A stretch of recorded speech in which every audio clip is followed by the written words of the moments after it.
एक इस चीज़ को लेकर खुशी भी होती है। आई थिंक ये कुछ ऐसे बड़े दिन होते हैं। आज विपिन जी मैं एक चीज़ आपको बताऊं, अब देखिए हम सीन भी मैं थोड़ा सा यहाँ पर अपनी टीम की तरफ से एक थोड़ा सा एक क्रेडिट लेना चाहता हूँ इस चीज़ का, क्योंकि अब हम नंबर 1 बने और बजट वाले दिन हम किस लेवल से नंबर 1 थे, हम 4 गुना अपने नियरेस्ट कॉम्पिटिटर से आगे थे।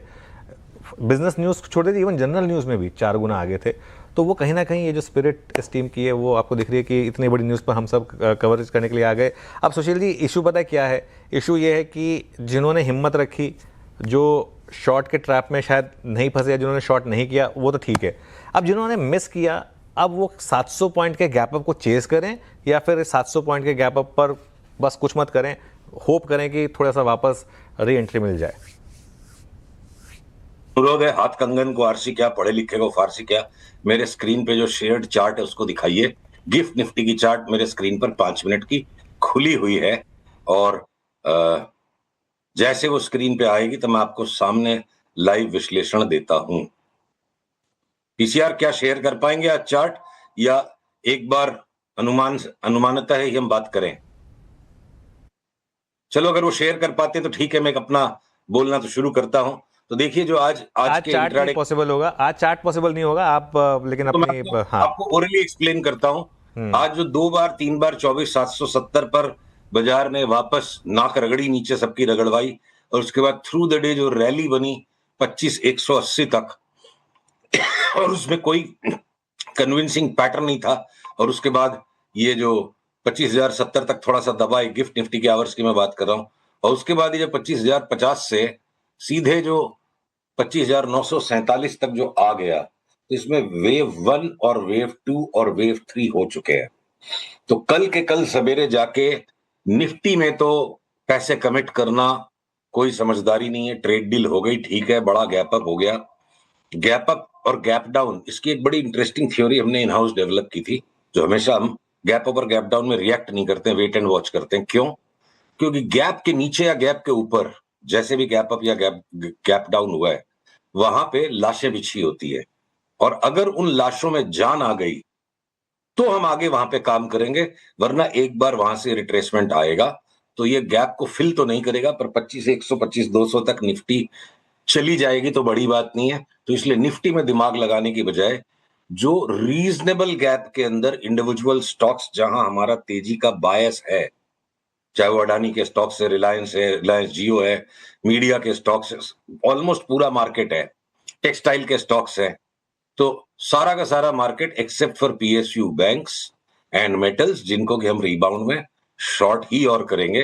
बाकी जहां पे भी जो रीजनेबल कॉस्ट पे चीजें मिलेंगी लेंगे, नहीं तो 1-2 दिन के बाद में कहीं पर आपको proper well defined stop loss के साथ मिलेगा। पर मोर इंपॉर्टेंट पॉइंट जो मुझे लगता है कि जिस तरह का वायलेंस बजट वाले दिन हमने देखा, और उसके बाद आज भी जो वायलेंस है, वॉलेटिलिटी नहीं है, तो इतना सारा जो है वायलेंस है और ये इतनी बड़ी बड़ी जो चाल है, बिल्कुल, तो ये बॉटम लग चुका है बाजार का। 24,700 के भाव को भूल जाओ, मिलने वाला नहीं है। अपनी बात हुई थी 25,500 के ऊपर, जिस दिन बाजार चला गया हम 27,800 वाली चाल को खोल देंगे चलिए और वो 27 दरवाजे खुल गए। ये मधु 27,800 के शुरुआत है भाई साहब, 27,800 शुरुआत है। आप कौन से भारत में जी रहे हो? रात को 12 बजे आप नहीं काम कर रहे हैं। बिल्कुल बिल्कुल 27,800 से शुरुआत है। मधु केला भी जुड़ गए हमारे साथ। मधु भाई थैंक यू सो मच। रात को 12 बजे आप मेरे पर्सनल रिक्वेस्ट पर जुड़े हैं, उससे ज़्यादा खुशी की क्या बात होगी। 800 पॉइंट गिफ्ट निफ्टी ऊपर है और एक तोहफा मिला, एक ट्रेड डील का। कैसे रिएक्शन करेंगे, कैसी फर्स्ट रिएक्शन होगी आपकी? That you know my love and affection for you publicly, so it's a pleasure and honor to be right now, because I feel very happy as an Indian more than anything else that you know ये जो चीज थी अनुज, sentimentally ना markets को, entrepreneurs को, किसी को मालूम नहीं ना। अब एक्सपोर्ट वाला किसी को 2,000 करोड़ कैपेक्स कमिट करना है तो मैं करूं कि नहीं करूं, ये ट्रेड डील होगी कैसे होगी, क्या शेप पे होगी, मालूम नहीं था। बहुत सारा जो एफडीआई का इन्वेस्टमेंट इंडिया में जो आ सकता है वो भी बॉर्डर लाइन पे अटका हुआ है ना। तो ये काफी सेंटिमेंटली काफी हर्ट कर रही थी अपनी कंट्री को, और सेलिब्रेशन टाइम है अनुज। और दूसरा मुझे लगता है मार्केट इतना लाइट हो गया है ना, चाहे कोई भी रीजन से काफी नर्वस लोग बेच के गए हैं। संडे को वो एचटीटी का भी जो इशू हुआ उसकी वजह से भी मार्केट का एक सेल ऑफ हो गया। गोरे का मेरे ख्याल से अनप्रेसिडेंटेड शॉर्ट होगा। अनुज, मेरे को ज्यादा मैं ये सब चीजें ज्यादा टेक्निकली ज्यादा नहीं देखता हूं। 2 लाख से ज्यादा शॉर्ट है, 2 लाख से ज्यादा शॉर्ट है मधु भाई, और ऑल टाइम हाई शॉर्ट मान सकते हैं आप, ऑल टाइम हाई शॉर्ट है। और ऑल टाइम हाई शॉर्ट है एक साइड में। दूसरा, एक तरफा बेचा है गोरों ने फॉरेनर्स में, एक तरफा बेचा है। राइट। तो किसी का बहुत कम लोग ऐसे मिलेंगे जिनका इंडिया पे इक्वल वेट होगा या थोड़ा ज्यादा हायर वेट होगा। राइट। थर्ड, मुझे लगता है एक तरफ ये शॉर्ट पोजीशन फॉरेनर का बाइंग और continued money coming from India, तो ये I think perfect technical situation है मार्केट के लिए। एंड मैंने सुशील को जस्ट ओवरहर्ड किया, मैं भी उस बात को सेकंड करना चाहूंगा कि अपने को ये मानना चाहिए कि अब डिसेसिव मार्केट का बॉटम इस साल के लिए वो 24,700 और 25,000 का एक बार डिसेसिव बॉटम लग चुका है। चलिए, सुशील की आपने एक बात मानी। दूसरी बात जो सुशील ने कही कि 27,800 तो सिर्फ शुरुआत है और अभी तो हमें बहुत ऊपर जाना है इस मार्केट में। मधु भाई, उस पर क्या भी होगा आपका? डायरेक्शन बहुत इंपॉर्टेंट है, लेवल्स तो आएंगे ऊपर वाले।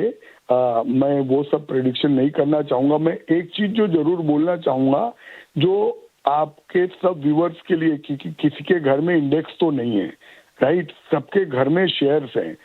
और वो जो शेयर जो सबके घर में है ना अनुज, स्पेसिफिकली जो बी ग्रुप की छोटी कंपनियों के शेयर जो पिछले 12-18 महीने में बहुत ज्यादा पिट चुके हैं, जहाँ कहीं कहीं पे 30, 40, 50, 60, 70, 80% तक का गिरावट आई है, मुझे लगता है उन शेयरों में जान आएगी।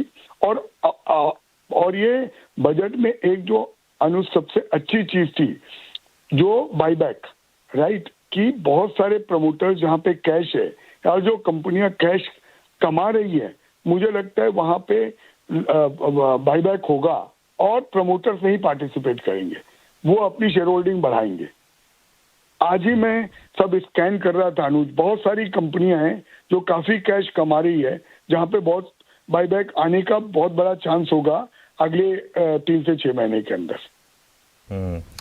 तो मधु सर, फिर जो कल मार्केट में एंटर कर रहा है, सुशील मैं आपसे भी सवाल पूछूंगा, जो कल मार्केट में एंटर कर रहा है उसका पहली बात तो क्या नजरिया होना चाहिए और किन किन सेक्टर्स पर फोकस होना चाहिए? फिर अगर मैं जवाब दूं तो जो पिटी हुई कंपनियां हैं जो यूएस टैरिफ की वजह से सबसे ज्यादा इम्पैक्टेड थी, चाहे वो टेक्सटाइल कंपनी हो, चाहे वो केमिकल कंपनी हो, वो उस कंपनियों में ऑब्वियसली जान आएगी। और मैं तो डेफिनेटली बोलूंगा स्मॉल कैप और मिड कैप में जान आएगी। Apart from large cap companies में फॉरेनर का पैसा आएगा तो निफ्टी में एक बार इजाफा तो होगा ही होगा, पर यहाँ पे मुझे लगता है परसेंटेज रिटर्न छोटी कंपनियों में ज्यादा बनेगा इन्वेस्टमेंट यहाँ से करके। ओके, मधु सर जुड़े रहिए। सुशील जी, यही सवाल आपसे पूछूं तो कौन से 3-4 बड़े स्टॉक्स पर आप दांव लगाएंगे कल? वैसे आज हो गया, वो कल नहीं रहा क्योंकि 12:07 हो चुके हैं। शॉर्ट टर्म में चूंकि अपने चैनल पे शॉर्ट टर्म लॉन्ग टर्म सारी मिक्स होकर बात होती है, एक बार फिलहाल पीएसयू बैंक्स और आप मेटल्स को छोड़ के जो मन में आए वो ले लो। पूरा बाजार चीख रहा है और बॉटम है, और जिनकी अपनी अपनी शैली है, अब कोई महीने भर का व्यू लेके काम करना चाहे 3 महीने का, तो रिलायंस 30% बढ़ेगा, लीवर 25% बढ़ेगा, आईटीसी यहां से 30% बढ़ जाएगा, टाटा मोटर्स पैसेंजर व्हीकल में आज जिस तरह की सुरसुराहट थी, हमारा पुराना दांव वापस रीएक्टिवेट हो गया, हमें लगता है 60-70% ये बढ़ जाएगा। अनुज, मेरे को लग रहा है अगले 4-5 महीने में 50% के रिटर्न देने वाले शेयरों को तो हम बोलेंगे इसने कुछ नहीं कमाया। ये 100% और 150% कमाने वाली बहुत सारी ये कुटे पिटे थके हुए बिल्कुल कचुम्बर जिन शेयरों का निकल चुका है, उनके अंदर उस तरह की चाल बनेगी अक्रॉस द बोर्ड। बिल्कुल। मधु सर, अब थोड़ा ग्रीडी हुए क्या इस साल? काफ़ी पेन झेला है हमने, वैसे पोर्टफोलियोज काफ़ी डाउन है सच बताऊं तो, और बहुत पेन है पोर्टफोलियोज में इस समय। मैं इसीलिए बोला अनुज, आपके व्यूअर्स के लिए और इवन हमारे जैसे लोग जो एक्चुअली इन्वेस्ट करते हैं, हमारे घर में कोई इंडेक्स थोड़ी है अनुज, हमारे घर में तो शेयर है ना। और जो शेयर्स हैं उसमें ऑनेस्ट है कि बहुत काफी पेन हुआ है, और स्पेसिफिकली फ्रॉम द हाइस, राइट। तो मुझे लगता है वो एक डायरेक्शन चेंज, अनुज, वो ज्यादा इंपॉर्टेंट है। ये ज्यादा इंपॉर्टेंट नहीं है कि कल सुबेरे क्या होगा या परसों क्या होगा या निफ्टी 1000 पॉइंट ऊपर जाएगा कि नहीं जाएगा। वो एक छोटे पॉपुलेशन और ट्रेडिंग कम्युनिटी के लिए ज्यादा जरूरी है। पर इन्वेस्टिंग जो कम्युनिटी है ना, जो बाजार में पैसा लगा के बैठे हैं, उनके लिए मेरे हिसाब से ये डायरेक्शन चेंज है, और ये काफी बड़ा पॉजिटिव डायरेक्शन चेंज है। एंड मैं ये बोलूंगा यूएस सिर्फ यूएस ट्रेड डील नहीं है, एक अच्छा बजट माइनस जो एचटीटी का इशू था, प्लस ईयू का डील, प्लस ये American deal, and plus revival in the economy.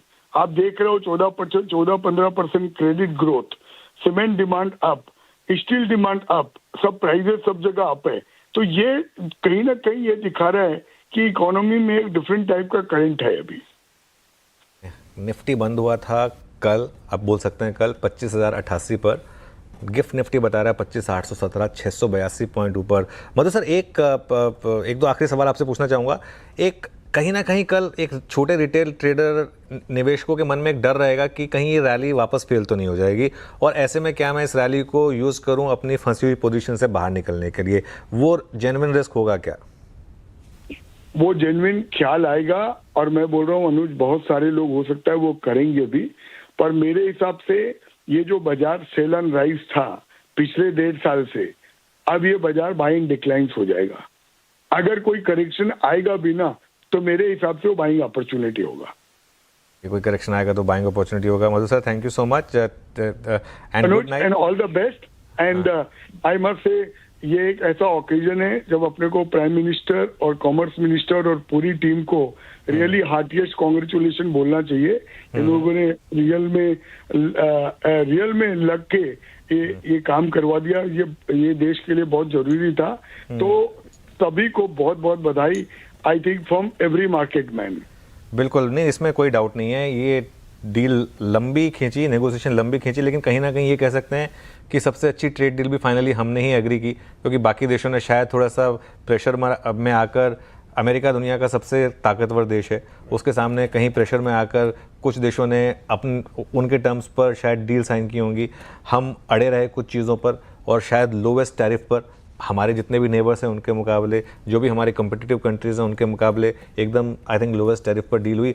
देर से हुआ, लेकिन भले ही जैसे कहते हैं ना कि देर हुई लेकिन हुआ, देर आए दुरुस्त आए। और एक बहुत बड़ा अब एक फैक्टर रहेगा कि क्या FIs भी वापस आएंगे। सुशील के चेहरे पर इतनी हंसी है इस समय, खुशी है, क्योंकि काफ़ी लॉन्ग भी हैं सुशील। आई एम श्योर आप 3-4 स्टॉक्स बता दीजिए सुशील जी, जो कल सुबह अगर प्री ओपन में ही लेने की कोशिश की जाए तो, क्योंकि चांस तो है कि प्री ओपन में लेने पड़ेंगे, ओपनिंग में तो शायद मिले नहीं। नहीं अनुज, ऐसा नहीं करना है बिल्कुल। देखिए, अगर अब मेरी तो व्यवस्था है, व्यावसायिक व्यवस्था है, प्रोफेशनल कंपल्शन है, मुझे इंडेक्स भी फोरकास्ट करनी पड़ती है। अब हमारे रिवाइज जो टारगेट्स आ रहे हैं, गुलेल को जितना नीचे तक आपने खींच दिया, पत्थर उतनी ऊपर तक उछलेगा। तो अब अगले टारगेट जो 27,600, 29,600, 32,600 जो आ रहे हैं, और इंडिविजुअल स्टॉक्स में जितनी बड़ी चाल है, तो मेरे को कल सवेरे प्री ओपनिंग में तो बिल्कुल हड़बड़ाना नहीं है। मैं 9:30 बजे तक आराम से बाजार देखूंगा। ये बहुत लंबी चाल शुरू हुई है, और ज्यादा जोर हड़बड़ा के 1 ही घंटे में उठावटक करके कोई नुकसान नहीं करना है। अभी तो दबा के आप निवेश कीजिए, सट्टा खेलने का टाइम बाद में आएगा। अच्छी अच्छी चीजों को टाइम टू टाइम पुलबैक्स में, मधु ने एकदम सटीक बात कम शब्दों में कह दी। ये बाई ऑन पुलबैक्स का बाजार है। कल तूफान जो मचे उनको मचाने दो, अपने को तो पुलबैक्स में मिलते जाएगा, पोर्टफोलियो नया बनते जाएगा। क्या बात है। वैसे अभी सर ने थोड़ी देर पहले कुछ स्टॉक्स के नाम भी लिए, लेकिन इस पर आपकी क्या राय है अनुज जी? देखिए विपिन जी, जो सुशील बात कह रहे हैं ना, अब देखिए क्या है ना, हाइंडसाइट बहुत पावरफुल चीज़ होती है। आज का अगर आप चार्ट देखेंगे तो कहीं ना कहीं, आज हम क्लोजिंग कर रहे थे ना, क्लोजिंग में मैंने एक स्टेटमेंट दी थी कि मार्केट कुछ तो सेंस कर रहा है ट्रेड डील, क्योंकि जिस तरीके से आज शाम को भारत फोर्ज, मदरसन सूमी, इस तरीके के स्टॉक्स एकदम से भागने शुरू हुए, जिस तरीके से आज डॉलर रुपी एकदम से, एक टेक्निकली देखा जाए तो एक खराब बजट के बाद भी अगर आज डॉलर रुपी खुला ही सीधा 91.80 पर, और उसके बाद लगातार स्ट्रेंथन करता गया, 91.5 पर आ गया। अब ये ट्रेड डील हो गई है। अब हो सकता है कि हम वापस, देखिए रुपये की फेयर वैल्यू इस समय अगर आप प्योरली रीसेंट डॉलर मूव के हिसाब से देखेंगे तो 85-86 होनी चाहिए थी। कहीं ना कहीं आरबीआई ने इसको अलाउ किया क्योंकि ट्रेड डील नहीं हो रही थी और हमारे जो पड़ोसी देश हैं उनके पास एक बड़ी एडवांटेज थी टैरिफ की, तो कहीं ना कहीं रुपये के थ्रू उनको एडवांटेज देने की कोशिश की गई। इसमें कोई डाउट आई थिंक किसी को होना नहीं चाहिए। अब आई थिंक क्या होगा, क्या हम वापस 85 तक आएंगे करेंसी पर? आई थिंक ये इंपॉर्टेंट सवाल होगा। और अगर क्या एफआईआई को दिख रहा है कि 85 की करेंसी हो सकती है, उसकी विजिबिलिटी है, तो वो वापस आएंगे क्या? कल सुबह सुबह लेकिन एक चीज़ बहुत क्लियर है, 10-10, 20-20% के गैप अप होंगे इन स्टॉक्स में, उनको आप चेज़ नहीं कर सकते फिर। हाँ, मैं एक चीज़ और इसमें ऐड करूँगा।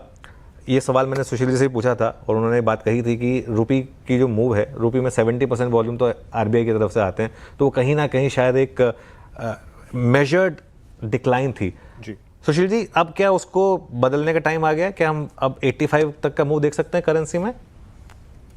अनुज, छोटा मुंह बड़ी बात ना हो जाए, पर जब ये चारों तरफ धुआं नहीं, आग नहीं, मतलब बिल्कुल बिल्कुल जलजला फैला हुआ था, तब हमने लगातार मेंटेन किया कि 91 और 92 के फेर में हम नहीं पड़ेंगे, पर हमें इसी साल में रुपया 81 तक आते लगता है, रुपया डॉलर, और ये 81 हो गया, 11% की अप्रिसिएशन हो गई, तो 2027 की कैलेंडर आते आते क्या पता $5 ट्रिलियन का टैग भी लग जाएगा हमारी इकोनॉमी पे। 11% रुपये डॉलर की अप्रिसिएशन की बेट हमने कंटिन्यूअसली मेंटेन की, और सिर्फ एक बात पर कि जो आपने ठीक पकड़ा कि एक आरबीआई ने ढील दी, यूएस ट्रेड डील नहीं हो रहा था, हमारा एक्सपोर्टर मार नहीं खा जाए, कोलाहल हो जाएगा इंडिया में। और दूसरा जो हमारा करंट अकाउंट डेफिसिट जो बलून कर गया कि हमारे एक्सपोर्ट अमेरिका को रुक गए, तो दोनों फैक्टर एक साथ यहाँ निकलेंगे और सीधी लकीर में अगर ये पहले 83 फिर 81, तो शेयर बाजार भी बम बम और जीडीपी भी बम बम, और बस अब बम बम बम बम, रुपये पे भी, मार्केट पे भी, चारों तरफ बम बम। चलिए थोड़ा कोशिश करेंगे कुछ एक आध इकोनॉमिस्ट से भी अगर बात हो पाए तो। एक बार लक्ष्मण जी के पास वापस चलते हैं। लक्ष्मण जी, कुछ और अगर आप इसमें फिल इन करना चाहें, कुछ और आपके पास इन्फॉर्मेशन आई हो तो।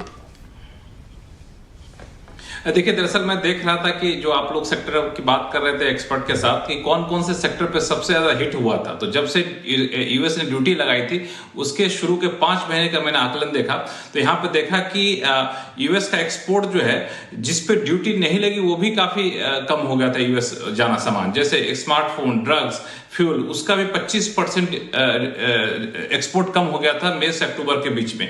अगर टेक्सटाइल और गारमेंट की बात करें तो मई से अक्टूबर के बीच में 32% एक्सपोर्ट में कमी आई थी जो यूएस को एक्सपोर्ट होता है भारत से। जो गारमेंट शिपमेंट था अकेले उसमें 40% की कमी आई थी शुरू के 5 महीने में जो भारत से यूएस जाता था।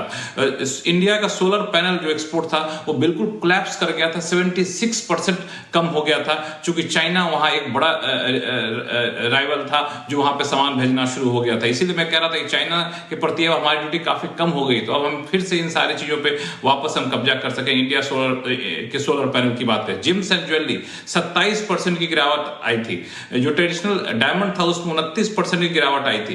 केमिकल एक्सपोर्ट में 38% की गिरावट देखने को मिली थी, एग्रो केमिकल में 41% की गिरावट देखने को मिली थी। जो फार्म प्रोडक्ट थे वहां पे 45% से लेके डेयरी प्रोडक्ट 72% तक कम हो गए थे, और जो मरीन एक्सपोर्ट था वो यूएस जो जा रहा था वो 39% तक कम हो गया था, जो कि बाहर सारा शिफ्ट हो गए थे इक्वाडोर, वियतनाम के ऊपर। तो अब ये सारी चीजें जो पिछले जो टैरिफ लगने के बाद जिस रफ्तार से एक्सपोर्ट गिरा था, मुझे लगता है वापस से उसको मार्केट पे वो कब्जा कुछ एक हफ्ते या कुछ एक महीने में जमाने में कामयाब होंगे, क्योंकि ड्यूटी पुराने स्तर पर नहीं बल्कि कॉम्पिटिटिव कंट्री से और ज्यादा कम हो चुका है। अजय सहाय साहब जुड़ गए हैं, सीईओ हैं एफआईईओ के, और जो एक्सपोर्ट ऑर्गेनाइजेशन होता है, और क्योंकि एक्सपोर्ट की बात हो रही थी, लक्ष्मण जी यहाँ कह रहे थे कि कितना डेंट लगा हमारे एक्सपोर्ट को, और जिन चीज़ों पे टैरिफ का उतना इम्पैक्ट नहीं था उनका भी एक्सपोर्ट घट गया। सहाय साहब, क्या अब ये एक टर्न अराउंड है यहाँ से? अब जो टैरिफ वाली चीज़ें थी वो भी चलेंगी जिन पे इतना इम्पैक्ट नहीं था, मतलब सेंटिमेंट में बड़ा उछाल, बड़ा सुधार? नहीं, बिल्कुल बहुत बड़ा सेंटिमेंट में उछाल आएगा। देखिए, पहले भी हमें अभी एक ईयू का एफटीए किया है, उससे हमें डाइवर्सिफिकेशन के लिए नए दिशा मिल रहे थे, और यूएस के एफटीए होने से जो हमारे बहुत से ऑर्डर्स ऑन होल्ड थे, क्योंकि जो नए सीजन के ऑर्डर है जनरली वो दिसंबर तक फाइनल हो जाते हैं, लेकिन इंडियन एक्सपोर्टर्स का इतना अच्छा रिलेशनशिप रहा है यूएस इंपोर्टर्स से कि उन्होंने वो डेफर कर दिया था, और वो ऑर्डर जो नए सीजन के अप्रैल ऑनवर्ड्स हैं वो ऑर्डर्स भी इंडिया की ओर फ्लो करेंगे। तो जो सेक्टर्स हमारे और प्रभावित नहीं थे, जो एग्जाम कैटेगरी में थे या सेक्शन 232 में थे, उनमें एक्सपोर्ट ज्यादा प्रभावित नहीं हुआ था। लेकिन जो हमारे लेबर इंटेंसिव सेक्टर्स थे जिनमें एक्सपोर्ट प्रभावित हुआ था, वो एक्सपोर्ट बाउंस बैक करेगा और बहुत जल्दी हम इंडिया का एक्सपोर्ट यूएस को काफी बढ़ता हुआ देखते रहेंगे। जी, तो जो ये सारे सेक्टर्स हैं, आप कह रहे हैं कि एक्सपोर्ट बढ़ता हुआ देखते रहेंगे। अभी एक थोड़ी क्लैरिटी आनी बाकी रहेगी, जैसे जैसे फाइन प्रिंट्स आएंगे हम देखेंगे। एक एग्रीकल्चर को लेकर भी थोड़ा सा है, क्योंकि डोनाल्ड ट्रंप साहब ने अपने ट्वीट में लिख तो दिया है नाम, लेकिन क्या क्लैरिटी आने का इंतजार करें? मतलब इंडिया की जो अपनी शर्तें थी या जो अपनी चीजें थी वो बरकरार ही दिखेंगी? जी देखिए, जहां तक टैरिफ का सवाल है, जनरल टैरिफ 50 से जो है 18% आएगा। एमएफएन टैरिफ को लेके इश्यूज हो सकते हैं कि उसमें किसमें जीरो आए, किसमें जीरो नहीं आए। लेकिन जब हम अपनी प्रतिस्पर्धा देखते हैं, जो भी एशियन कंट्रीज से हमारी प्रतिस्पर्धा एक्सपोर्ट्स के लिए है, चाहे वो साउथ ईस्ट एशियन कंट्री और एशियन कंट्री हो या नॉर्थ ईस्ट की कंट्री, एशिया कंट्री हो, हम कॉम्पिटिटिव रहेंगे। बिकॉज इन कंट्रीज में भी जो जनरल टैरिफ है वो करीब 19 से 20% तक का है। तो 18% टैरिफ इंडियन एक्सपोर्ट को काफी कॉम्पिटिटिव बनाएगा। एक्सचेंज रेट भी इंडिया के एक्सपोर्ट को हेल्प कर रहा है, तो इस सिचुएशन में पॉजिटिव ही रहेगा। अब ये एमएफएन जीरो हो जाएगा, उन प्रोडक्ट में हमें और कॉम्पिटिटिवनेस मिल जाएगी। साहब, एक इम्पॉर्टेंट बात यहाँ ये होगी देखने वाली कि अमेरिका के साथ तो ये डील अब हो रही है, लेकिन इसी बीच आपने ईयू से इतनी बड़ी ऐतिहासिक डील की 22 साल के लंबे इंतजार के बाद, और कई देशों के साथ आपकी ट्रेड डील हो चुकी। तो अब ये जो पूरा इंडिया का ट्रेड इकोसिस्टम है, अमेरिका की डील, यूके की डील, ईयू की डील और अन्य छोटी छोटी डील्स, क्या इम्पैक्ट आएगा उसका कलेक्टिवली? देखिए, ये जो डील्स हुई हैं उनको सिर्फ ट्रेड के पर्सपेक्टिव से नहीं देखना चाहिए, इन्वेस्टमेंट का भी बहुत बड़ा पर्सपेक्टिव है। ईयू से काफी इन्वेस्टमेंट इंडिया की ओर मूव करेगा, बिकॉज वो जो यहाँ प्रोड्यूस करेंगे वो ईयू को जीरो ड्यूटी पे एक्सपोर्ट कर सकते हैं और ग्लोबल वर्ल्ड में भी वो एक्सपोर्ट कर सकते हैं। तो प्रॉब्लम हमारा जो एफटीए है उसका एक एम खाली ट्रेड बढ़ाना नहीं है, जो कि ऑफकोर्स एक प्रिंसिपल एम है, शायद इन्वेस्टमेंट अट्रैक्ट करना भी बहुत बड़ा एम है। और इन डील के थ्रू हम काफी इंडिया में इन्वेस्टमेंट आता देखेंगे, जो कि हमारे एक्सपोर्ट को लॉन्ग टर्म पे सपोर्ट करता रहेगा। सुशील जी वापस जुड़े हमारे साथ। सुशील जी, एक दो आखिरी सवाल आपसे लेने थे। वैसे अब आई एम श्योर आप कल भी जुड़ रहे हैं वैसे हमारे साथ। कल मंगलवार है तो हमारी जो नॉर्मल मुलाकात है वो तो होनी ही है, लेकिन कल खुलते ही बैंक निफ्टी तो शायद most likely all time high लगा दे। निफ्टी पर भी हम काफ़ी क्लोज होंगे उसके अलावा 4-5 स्टॉक्स बता दीजिए जो हमारा व्यूअर है वो कल गैप अप के बाद भी ले। Asian Paints, Bharti, ITC, Hindustan Lever, Reliance, Jio, Tata Motors passenger vehicles, Maruti. आप आईटी के स्टॉक्स को थोड़ा सा आराम दीजिए, बहुत भागे हुए हैं। आपको एफएमसीजी में टाटा कंज्यूमर छोड़ के कुछ भी ले लीजिए। हमारी सारी इंटरनल पोजीशनिंग को मैं रिपीट कर रहा हूं, कोई भी नई बात मैं टीवी चैनल्स पे नहीं कहता हूं। मेरे काम पर पहला हक मेरे क्लाइंट्स का है, पर आपको ये डेटा सेंटर के स्टॉक्स के अंदर भी रेजिस्टेंस लाइंस जब तक नहीं टूटती हैं तो हम थोड़ा सा वेट करेंगे।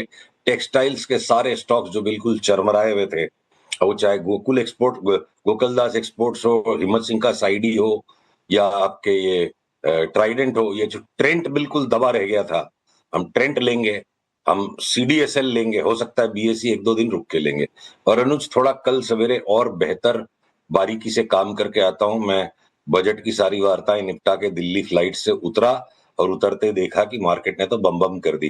तो थोड़ा सवेरे जल्दी उठ के काम करने के लायक 4-5 घंटे की नींद पूरी करे, फिर आपसे जोड़ते हैं अपने क्लाइंट्स को अपडेट करने के बाद। बिल्कुल, खैर कल सुबह नहीं, आज सुबह। अब 12:30 बज चुके हैं सुशील जी, बट बहुत बहुत शुक्रिया।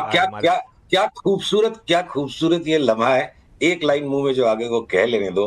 हाँ। हम ऐसे भारत में जी रहे हैं, हम ऐसे दौर में जी रहे हैं जहां कल नहीं, बस आज ही आज है। बहुत शानदार, बहुत शानदार। धुरंधर लाइन बोली आपने एकदम, क्योंकि तो बस उस पे धुरंधर पे भी मेरे मुंह से एक लाइन और छीन लेने दो। हाँ। चाहे जितना भी रहमान डकैत वाली हरकतें कर ली दुनिया के कई सारे देशों ने, हाँ। पर धुरंधर अपना भारत ही है। धुरंधर अपना भारत ही है। अब आपने बात कही दी तो मैं भी एक बात कह देता हूँ जो मैं लगातार बार बार कहता हूँ कि कुछ वक्त की खामोशी है, फिर शोर आएगा। तुम्हारा सिर्फ वक्त आया था, हमारा दौर आएगा। क्या बात।